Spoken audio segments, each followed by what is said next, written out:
There was a debate between Matt Taibbi and Briahna Joy Gray on Rising that I was not expecting, and things got a little heated.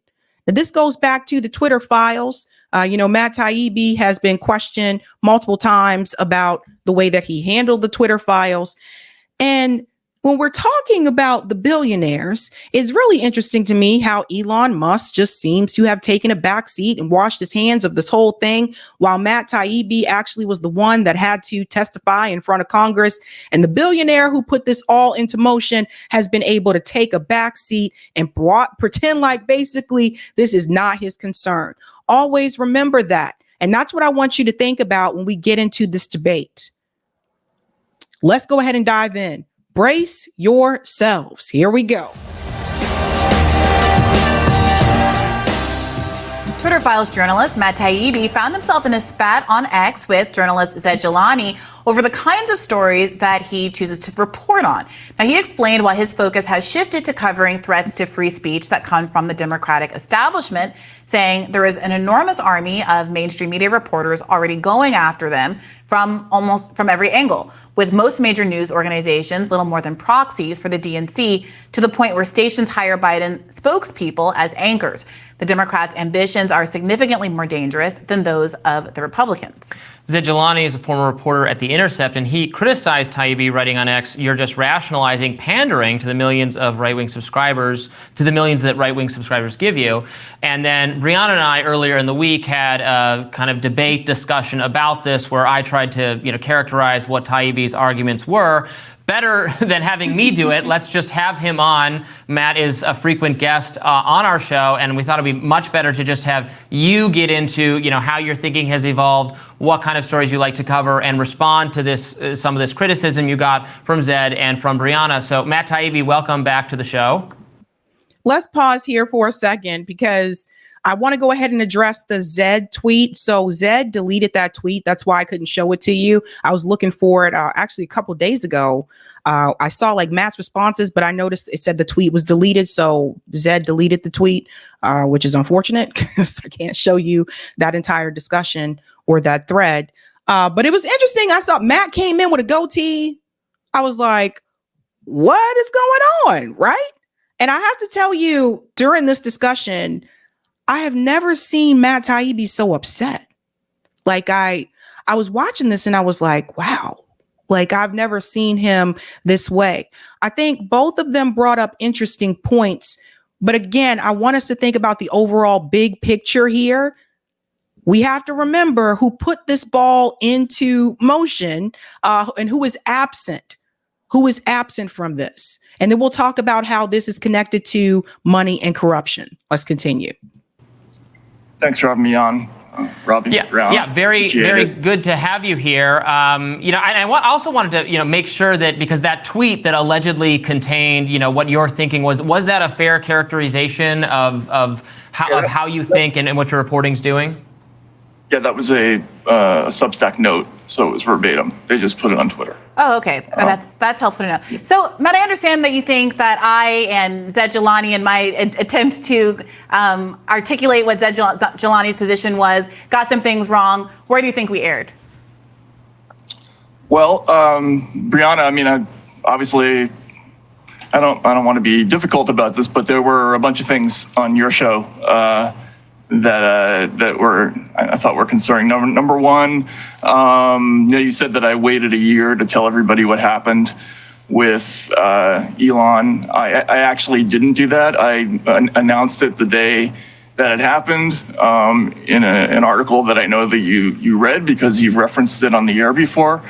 I talked about being placed under a blanket search ban and all the other things that had been done, including the removal of the Twitter file stories. So the notion that I didn't tell the world that influential journalists had been censored, that's not true. I've done that repeatedly in the last year, and I did it as soon as it happened in my case.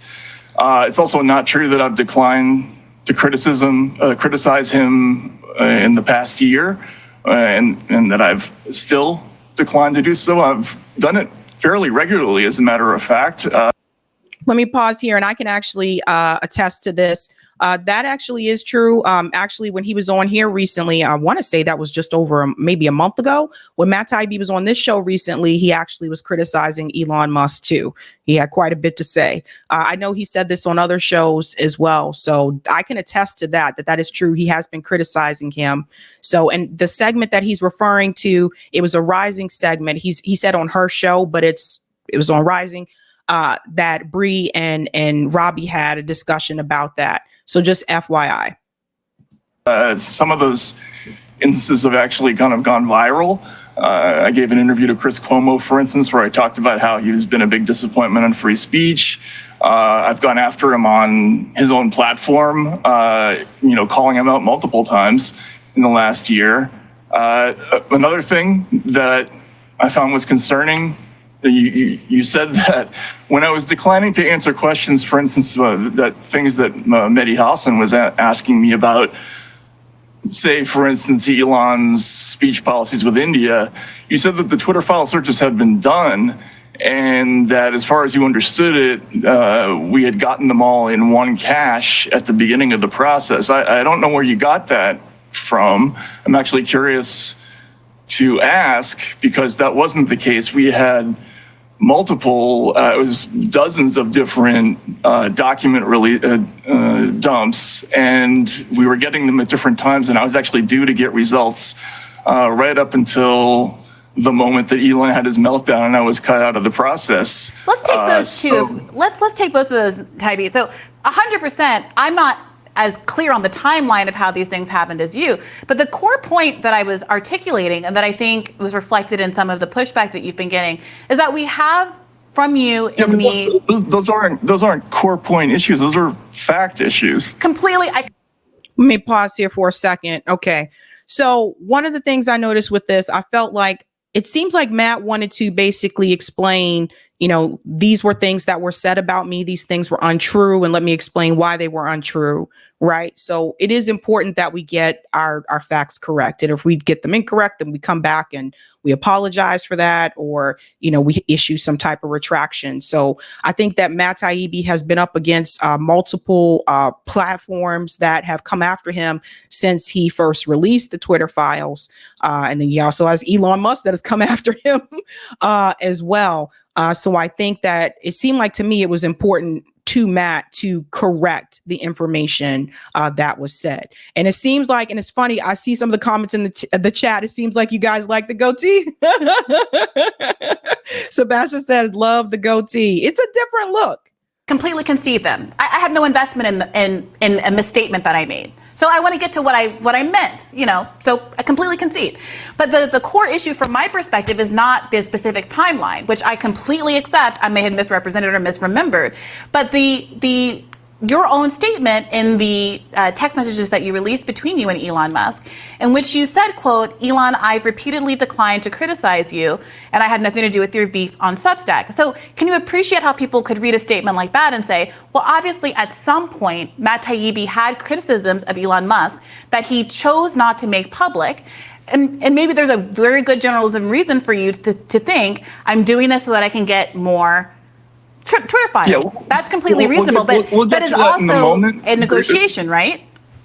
Briahna, we'll get to that in a moment, but you also went into a whole tirade about how I waited a year to release the information that I had been censored, and that is just totally factually untrue. What I was referring to was that you also well, let me clarify. Well, Matt Taibbi, I don't mean to argue with you. I have no investment. I have no interest in attacking you or making you look bad. If I got something wrong, let's talk about it. So what I was pointing to, and correct me if I'm wrong, this doesn't have to be adversarial, Matt.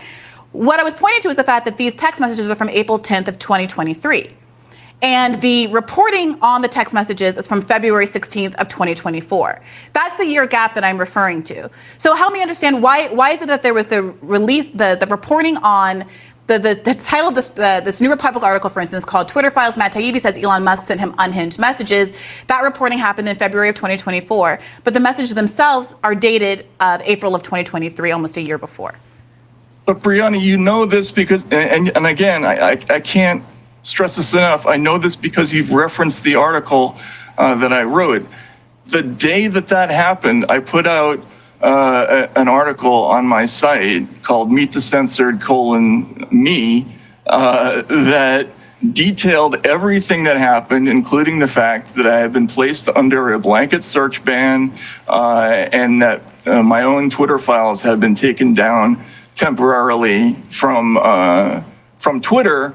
In fact, I had to explain this at some length to the audience so that they understood why I was uploading the Twitter files on my site, because they had been taken down from X. The only thing that was new about that article that you referenced was that I was trying to tweak Elon maybe into communicating by releasing the actual snapshots of the text exchange. There was no new information in there except for some of his, behavioral stuff. But the stuff about the censorship, I quoted directly from that the day that it happened.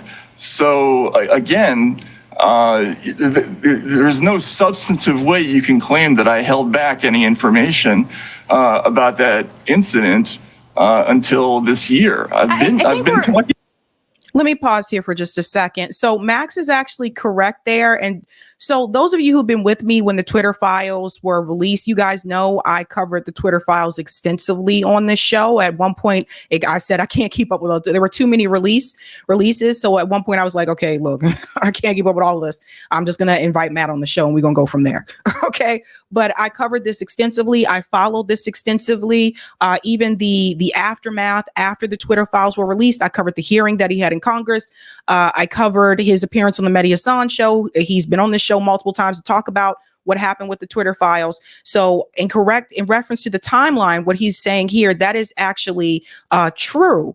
And I do feel we'll get to this point in just a second, because I'm going to tell you where I feel about Bree in a second. Think about it.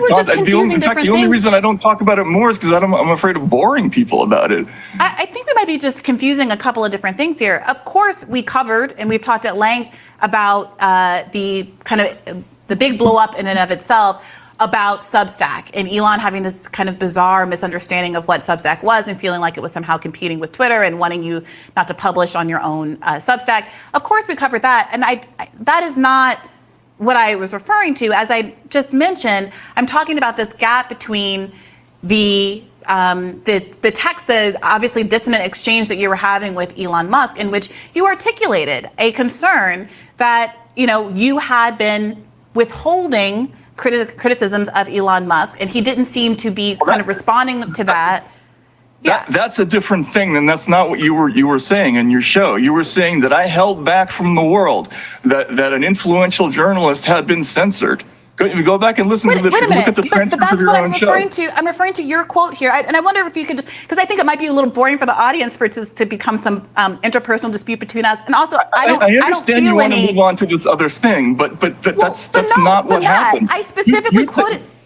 Excuse me, I'm sorry, but I specifically quoted this in the episode, right, in the segment. So I just wondered if you could respond to that, because I didn't feel like I was misrepresenting you by simply quoting your own tweet to Elon Musk, right? And what you said on April 10th of 2023, Elon, I've repeatedly declined to criticize you and had nothing to do with your beef with Substack. And that's my understanding of that exchange. Go ahead. My understanding of that was that you were still hoping to have a productive relationship with Elon at that point for the publishing of additional Twitter files, and that's why you might have said, I didn't find that a particularly damning thing to say, but Robbie is like, look, I'm here.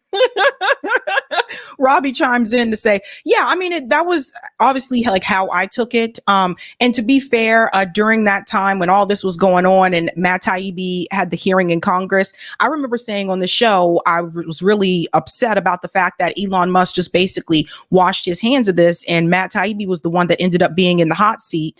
And Elon was silent about it. I was very vocal about that, on the show. And I was like, I'm mad, push back on Elon Musk. This is getting ridiculous, because you had Congress members basically threatening to imprison Matt Taibbi because of the appearance that he had on Mehdi Hassan's show when Mehdi thought he caught him in a lie, which Matt later debunked on Twitter, but it didn't happen during the interview. So you had the IRS show up at Matt Taibbi's house, and Elon Musk was very quiet. The billionaire who actually started the ball rolling with this entire project washed his hands of it and decided to sit back and just say, whatever, I don't have anything to do with this anymore. It is what it is.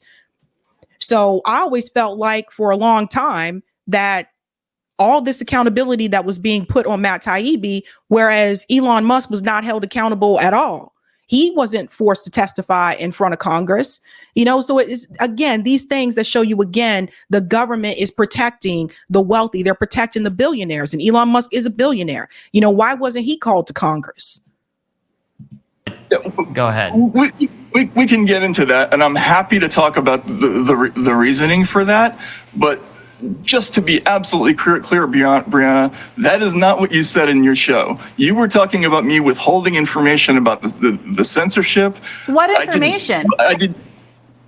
You said I withheld for a year that an influential journalist had been censored on Twitter.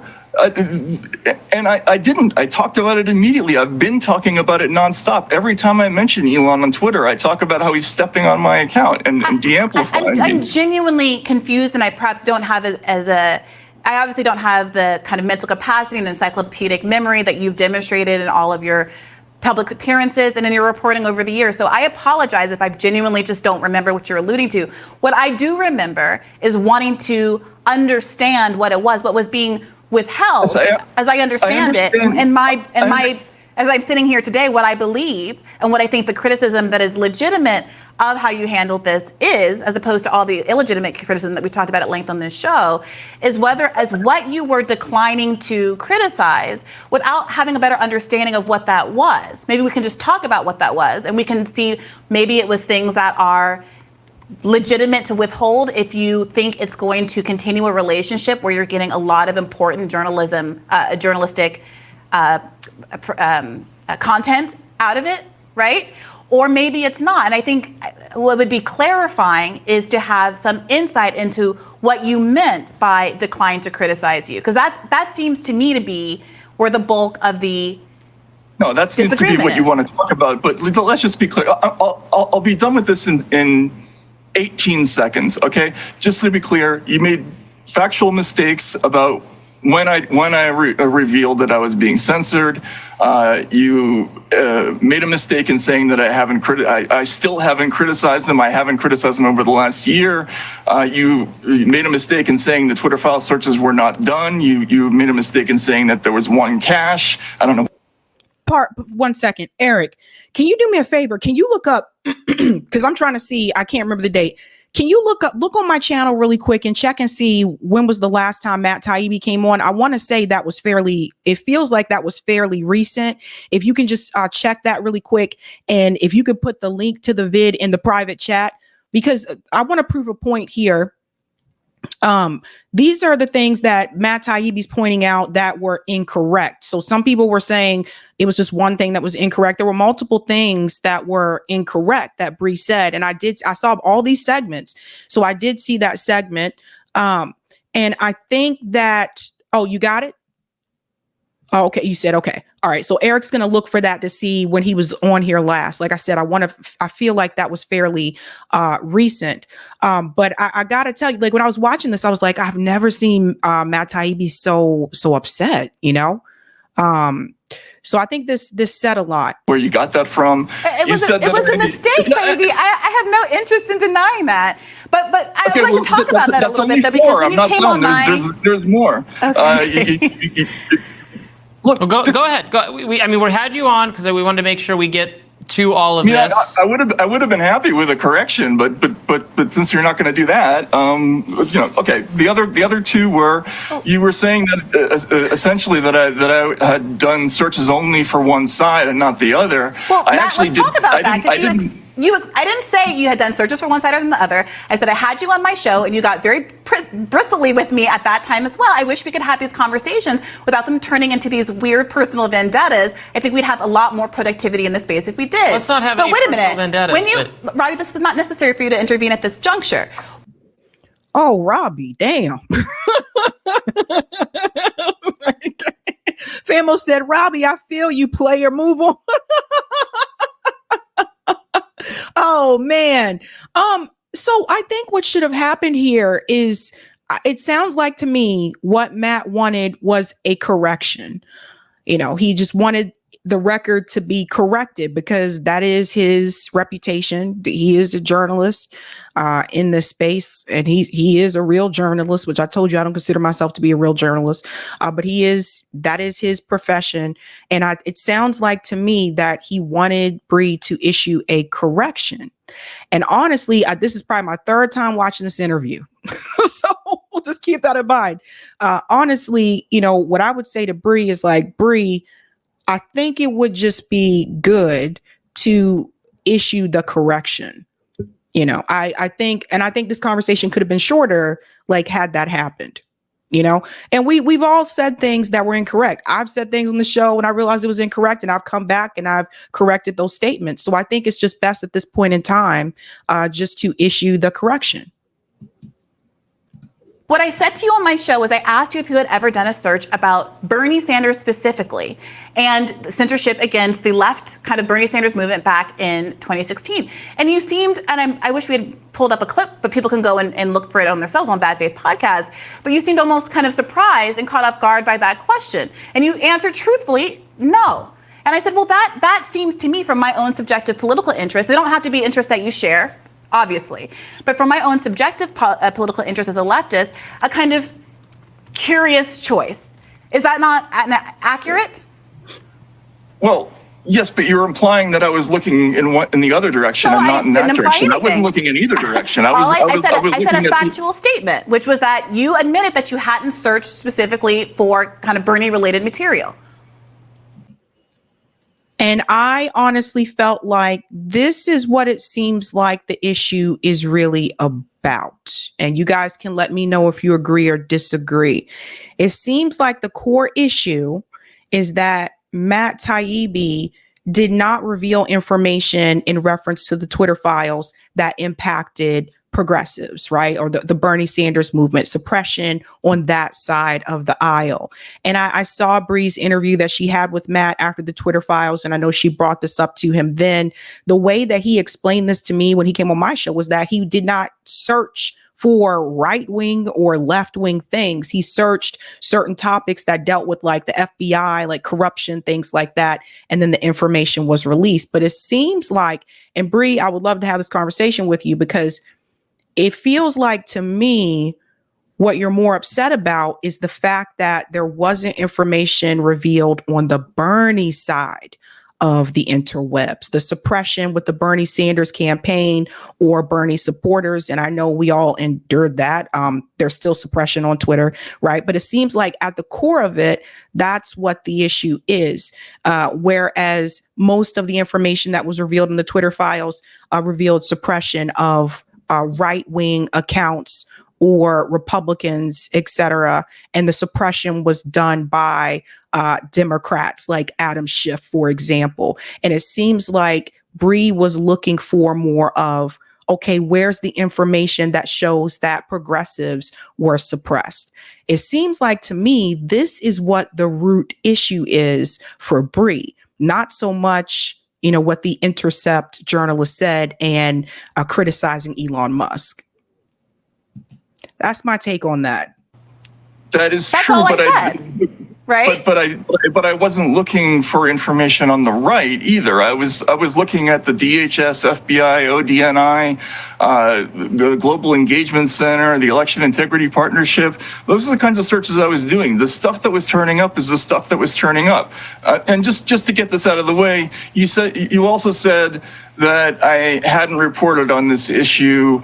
I've only reported on this issue in one direction. That I haven't. That mainstream media.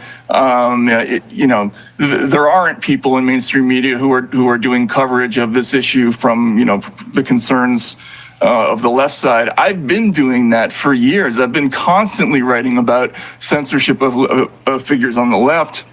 Yeah, I think you're right. You're right about that, Matt. But if I could articulate, I think what the concern is and what Zed was saying and what others have been saying, it's because you've done so much of that good reporting. And I said this in the episode last time.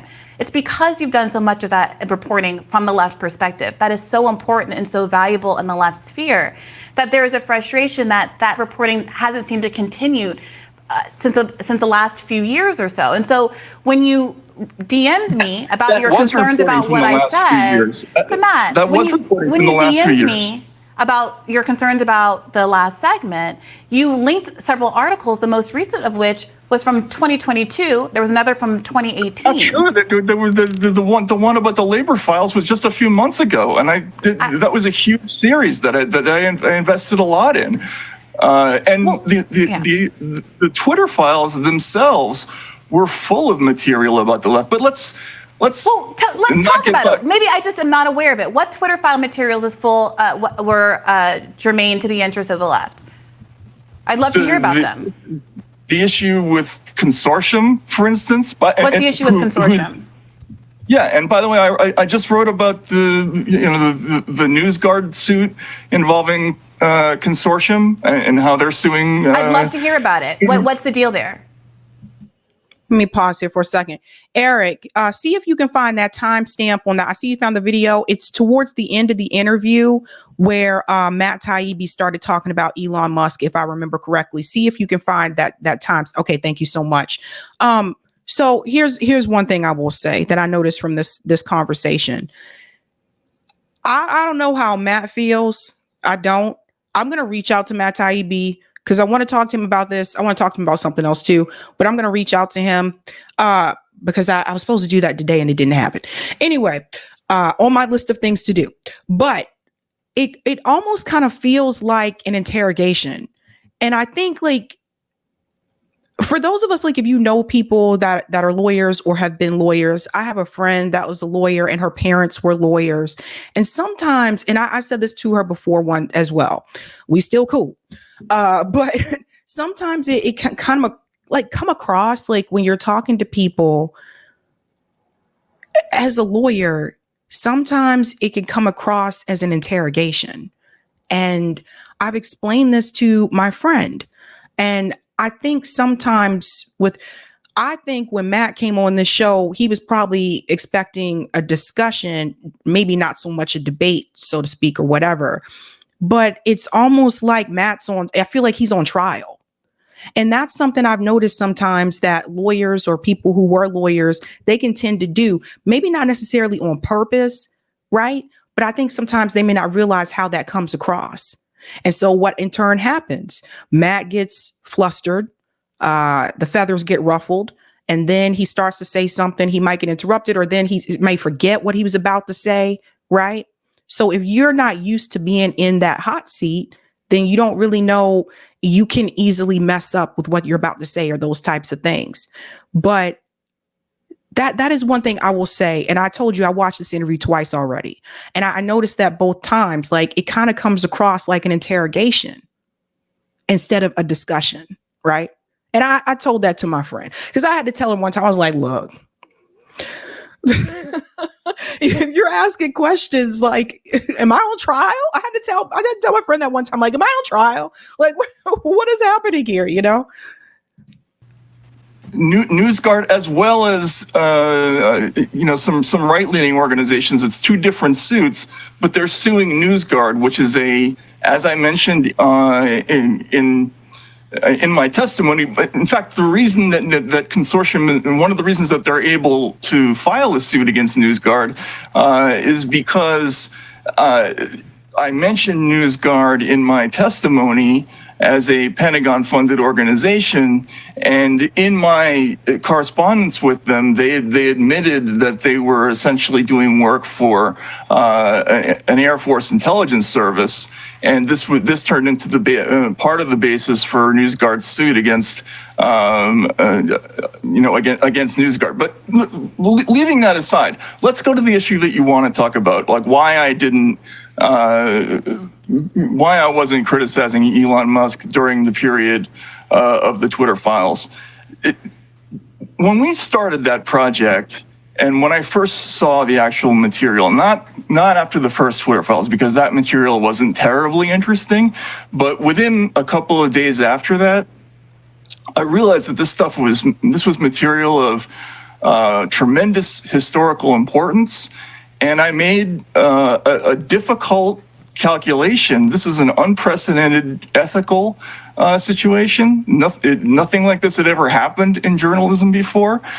We had a source who was difficult to gauge, and I made a decision early on that the goal of the entire project was just to get as much stuff as possible and hang in there as long as possible. And that was part of my frustration when you had me on the first time, is I kept feeling like saying, do you want me to get the stuff or not? Because if you're trying to get me to talk about Elon or criticize him or do this or that, okay, I might end up doing that, but we might not get the stuff. And as a reporter, I instantly made the calculation that getting this material was more important than anything, including, to be frank, my own reputation. So I did hang in there for quite a long time. I got an incredible amount of material, and it was important. This issue of censorship went from 0 to the Supreme Court in like a year,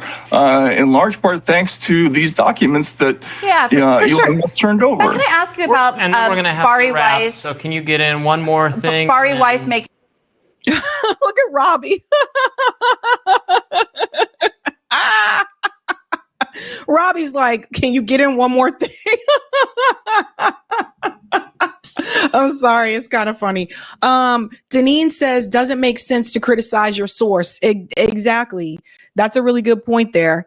Oh my God. Yikes. A very different decision than you. Obviously, she criticized, I think kind of mildly, Elon Musk's choice to censor the Elon Jets account and was immediately booted from the project. Did you feel like that was a sort of an intimidating warning across the bow? And did you consider whether there could have been a kind of collective effort to say, okay, well, if you're going to fire Bari Weiss from this project, you'll have to fire all of us because we agree with the value that Bari Weiss is standing up for right now, which is that you have to either be for free speech broadly and universally or not. Now, and that's why I got coming to say this, Bree, I don't think I would have used Bari Weiss as an example in reference to free speech, because Bari Weiss is one of the people that is trying to get people censored for being pro-Palestine.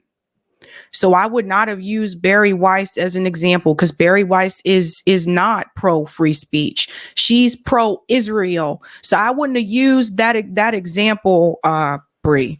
I would have left Bari completely out of this situation. I'm just being honest. I would have left Bari completely out. When the thing with Bari happened, look, we were all texting each other, but frankly, Briahna, for me, this is not a difficult calculation. Standing up to Elon Musk, let's say we all stood up to Elon Musk. We stood as one. We rose as one and said, we will not do this story unless you repudiate, you stand up for free speech. And then he booted us all off and we never got any Twitter files, which is what happened after he got in the spat with me.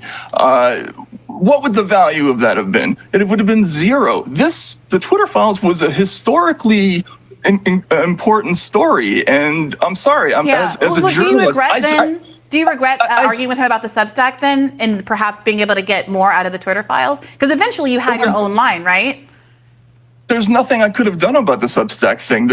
They came to me and said, do you want to move to Twitter's subs? And I said no, because there was an ethical problem there. And frankly, I was trying to protect the reporting. I would have moved to Twitter subs if there wasn't an ethical issue there. If I did do that, that people would have said that I had a financial relationship to Elon Musk, and they would have invalidated all the reporting. So I couldn't do it. I was put into a yes or no situation. I had to say no, and when I said no, that was the end.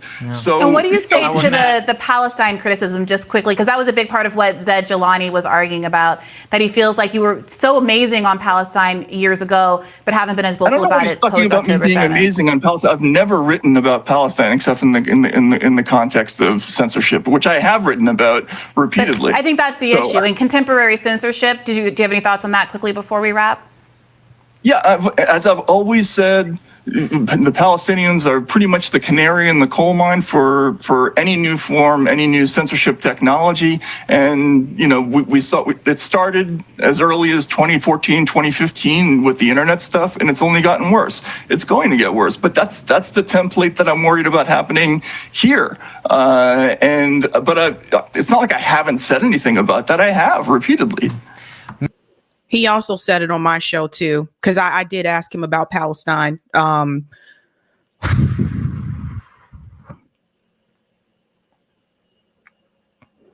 Man, it really makes you, sometimes it makes you wonder, like, what is this all really about, right? Now, Eric, thank you so much for finding that timestamp, because I want to show you when Matt was on here. Now, this is recent, if I remember if this is correctly, because he did talk about Elon when he came on. Matt Taibbi joins. Yes, this is the one. Okay, let's bring this in. Let's show you what he said about Elon when he was on here. Really cares about how ordinary people live. It's really concerned with international issues and less. Oh God, I look ashy in this video. Jesus Christ. Sorry. Let me continue. Concerned with domestic issues. So it's just a very strange situation, and they've left a lot of people politically homeless, and I don't think that can go on for too long. I agree. I want to pivot to censorship, because I want to get your opinion about Twitter. Well, now X, I still call it Twitter, but I want to get your opinion about, how do you feel the censorship is on the site now? Because I saw something, and I want to tell you about this as well, because I saw you posted this. It says, since Elon Musk published parts of these conversations, I might as well include others. I was under a blanket search ban at one point, and a lot of my 1.9 million followers still don't see my content. And this was you sharing a screenshot of the conversation between you and Elon after he started posting stuff. And it says, Elon, am I being shadow banned? He responded, we went on lockdown after discovering that Substack had stolen a massive amount of our data to pre-populate their Twitter ripoff. Looks like there is still a blanket search ban, should be fixed by tomorrow. Going forward, tweets with Substack will not appear in For You unless it is paid advertising, just like Facebook, Instagram, etc. They will appear in Following. And then there was a continuation here. That was April 10th, 2023. And you said, Elon, I've repeatedly declined to criticize you and have nothing to do with your beef with Substack. Is there a reason why I'm being put in the middle of things? This really seems crazy. And his response was, you are dead to me. Please get off Twitter and just stay on Substack. And then you said, this is about the Substack thing, seriously. And the reason why I bring this up is because I noticed something, and I saw this tweet from you. In order to even see this, like, I have to go to your page. Mm-hmm. I've noticed, like, the past couple of months, like, your tweets don't appear in my feed. Mm-hmm. And like they used to. Yeah. I mean, and I waited a while to, complain about this. I mean, I've periodically said something, but look, the thing that happened between me and Elon, it's not a normal situation, right? There's not going to be a lot of situations where Elon has a personal beef with a journalist and decides to step on that person's account. What's going to be more common is that they're going to de-amplify certain accounts in order to satisfy, a boycott request, or to make that go away. But yeah, I mean, look, I have no illusions about Elon and his attitudes towards free speech. He made that abundantly clear, actually, pretty early in the Twitter Files project. And it's funny, you showed that screenshot. A lot of people thought it was embarrassing when I said I've declined to criticize you. I put that I publicized that for a reason, so that I could show people that what my thinking was during that time was that the Twitter file story I thought was so important that I was willing to put up with some stuff in order to get the material. And so I would be asked questions by people like Mehdi Hassan. What do you say about Elon doing this or that, or his attitudes towards free speech? And I would always answer I'm not writing about that. Whatever. I don't want to answer that question because I wanted the story. I thought it was important. It was more important for the public to get it. But that shows you that he's willing to use the censorship tools if he doesn't like the way you're speaking. And so you guys heard that, right? Okay. This was, let me check this video. This video, when was this streamed? Now it's taking me to something else. I hate seeing it on. Oh, let me get rid of that. Maybe no. How come it won't show me the date? I hate it when I do it like this and it doesn't show me the date of this video. Oh, here we go. This was 1 month. Okay. Yeah, you were right, Miguel. February 16 of 2024. So this was in February of this year. Okay. He's very involved with who's visible and who is not on the site. So that's not just me. That's one area where it's not an unusual situation. So, Twitter, back in the Jack Dorsey days, it had all kinds of issues that we documented with censorship. But the new Twitter, it had a brief moment of kind of anarchy where things sort of returned to being less censored. But now, does it feel like that? It feels like the current Twitter is also locked down in many ways. It's just different, right? It's not the same uniform thing that Facebook is doing. So there's always going to be problems with owners. That's the only thing I can say. I mean, at the end of doing the Twitter Files project, I can that's the one conclusion I can come to with these platforms, is that the temptation to censor is just very great.